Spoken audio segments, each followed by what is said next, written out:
in flavor. Absolutely. We're talking Pikliz. Exactly. We got this great source, recette Haitian Pikliz from Zeddy Haiti cuisine. It details how to make this, classic fiery relish. It's a staple. Totally. Oh, like. So our mission today is pretty straightforward. Let's quickly pull out the core stuff. What is Pikliz? How is it made? And why is it so critical, especially alongside Haitian street food? This recipe seems like a perfect window into that. Yeah, I agree. And for you listening, if you want a quick way to sort of grasp the essential tastes and textures of Haitian food, especially the fried stuff, well, understanding Pikliz is key. How so? It's the counterpoint, really. It provides that necessary balance, that acidic, crunchy hit that cuts through richness. It's what those fried elements are almost crying out for. Right. That idea of a necessary balance is really interesting because, you often think of national condiments as needing, complex fermentation or hours of cooking. But Pikliz, looking at this recipe, it seems almost simple. Raw vegetables, vinegar, heat. Deceptively simple. It's the genius of using just a few ingredients, but perfectly. Yeah. So let's break it down. The base, that's all about structure, the crunch. Hi. The source highlights two main things you have to have. White cabbage choux blanc that gives it bulk and that sort of grassy note. And carrot. And the carrot's not just for color, I assume. No, not at all. It adds density. It actually holds up to the vinegar maybe a bit better than the cabbage, ensures you still get that bite, that texture contrast even after soaking. The ratio matters too. It's mostly cabbage, with the carrot playing a strong supporting role. Got it. So crunchy base sorted. What about the punch, the personality, aromatics and heat? Okay, aromatics. The recipe calls for 1 large onion gros oignon and a shallot, eschalot. And this combo gives you layers of sharp, kind of fresh, almost sulfury notes. It's not meant to be mellow. These are raw, and they're designed to really stand up to that vinegar. Makes sense. Sharp, raw, aggressive almost. But the heat that really stood out doesn't just say add peppers. It specifies half a strong pepper. Piment fork. Why so precise? Just half. Well, that precision is basically a built-in warning, isn't it? Okay. It tells you just how potent the traditional peppers are.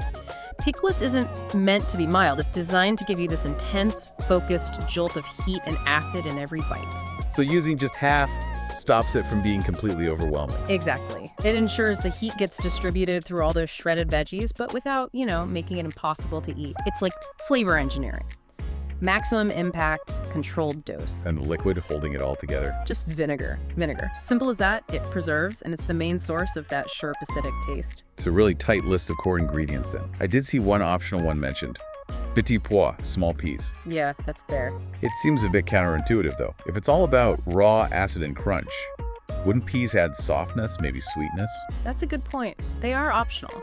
And yeah, maybe for some people, they offer just a tiny textural difference. Little pop of sweetness against all that sharpness from the onion, the pepper. But honestly, the real deal, the classic Pikliz experience, you absolutely get that without the peas. The magic isn't about adding more stuff. It's about how these few strong, sharp flavors work together. Which I guess leads us straight into how it's made. The preparation. The steps look incredibly simple. Cut, combine, cover. Like zero cooking involved. That's the beauty of a cold preparation, right? The source lists those 3 basic steps. Chop or shred everything, put it in a pot, or more usually a jar. Right. And then this is key, cover it completely with vinegar. The actual work involved for you is minimal. But there's more to it than just mixing it up. Oh, definitely. The simple steps kind of hide the real process, which is chemical. It's maceration. Once that vinegar goes in, the source says it needs to be bien mélangé, mixed really well. Why is that so important? You want the oils and the capsaicin from that half pepper to get everywhere, evenly distributed, so it starts reacting with the vegetable fibers straight away. Okay, so this is where the deep dive really happens, chemically. Yeah. It's all about the waiting period, isn't it? How long does it need to sit to become proper Pikliz? That waiting time is everything. It's what separates it from just being like a quick vinegar slaw. Right. The source says the minimum is 1 hour. That's your absolute rush job.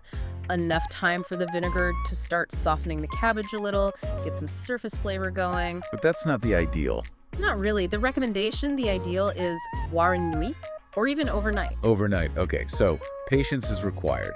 In our instant world, this basic condiment demands you wait. What actually happens overnight that 1 hour doesn't achieve? It's about saturation, deep chemical integration. Over that longer time, the vinegar really starts to gently break down the fibers in the cabbage and carrot. They stay crunchy, but they become more porous. So they soak up more flavor? Exactly. They soak the vinegar deep inside. And crucially, the capsaicin from the pepper and those strong sulfur compounds from the onion and shallot, they fully leach out and bind with the vinegar solution. The heat integrates properly. After an hour, you've basically got raw veg and hot vinegar. After overnight, you have this preserved, unified, piquant flavor bomb. The heat and the acid are part of the vegetable itself almost. That waiting, that's the difference between a garnish and, well, the national condiment. Well, I like that distinction. The vinegar isn't just dressing it, it's transforming it. You have to respect that process. Absolutely. It's a quick pickle, relatively speaking, but it still needs that time for the maceration to do its work fully. Okay, so that brings us to the so what. We've got this fiery, crunchy, vinegary mix that's been sitting overnight. How is it actually used? What's its job on the plate, especially maybe at a street food stall? Its job is pretty much essential. It's an accompaniment specifically designed to cut through richness. Haitian food, particularly the street food, often involves deep-fried, quite heavy, very satisfying textures without Pikliz. Well, you'd get palate fatigue pretty quickly. It's just smart flavor design, using high acid, high heat, and raw texture to cleanse your mouth and provide that crucial contrast. And the source gives specific examples of classic pairings, right? What are the must-haves? Yeah, it names 3 absolute classics. First, the name says, Fried plantains. smashed, twice-fried plantains. They're starchy, dense, rich. You need that acid cutting through the starch and the oil. Could make sense. What's next? Second, griots. Fried pork, usually marinated first. Again, serious richness. Sometimes a bit oily, packed with flavor. Pikliz acts like a counter seasoning. You take a bite of that rich pork, then a forkful of the sharp, crunchy Pikliz. Just resets everything. Like hitting a refresh button for your taste buds. And the third one? Friedy, which is that wonderful general term for all sorts of fried goodies you get on the street. Right. Could be fried meat, okra, which is like a malanga fritter, maybe fried sweet potatoes. Whatever falls under that umbrella, Pikliz is basically mandatory. It's not just sprinkled on top. It's fundamental to the whole eating experience. Balancing those heavy, sometimes greasy elements with this blast of fresh, raw acid and heat. Yeah, you can almost taste it. Eating those rich fried things, you can feel how you absolutely crave that sharp crunch of the cabbage and carrot and vinegar. It's not just flavor, it feels necessary. Physically, it creates this amazing cycle, doesn't it? Yeah. The richness of the griots makes you want the Pikliz, and the sharpness of the Pikliz cleanses your palate and makes you ready for more griots. They just complete each other perfectly. This has been really illuminating. It shows how much you can learn from focusing on one seemingly simple recipe. So to sum up, Pikliz is this fast pickles, super intense relish.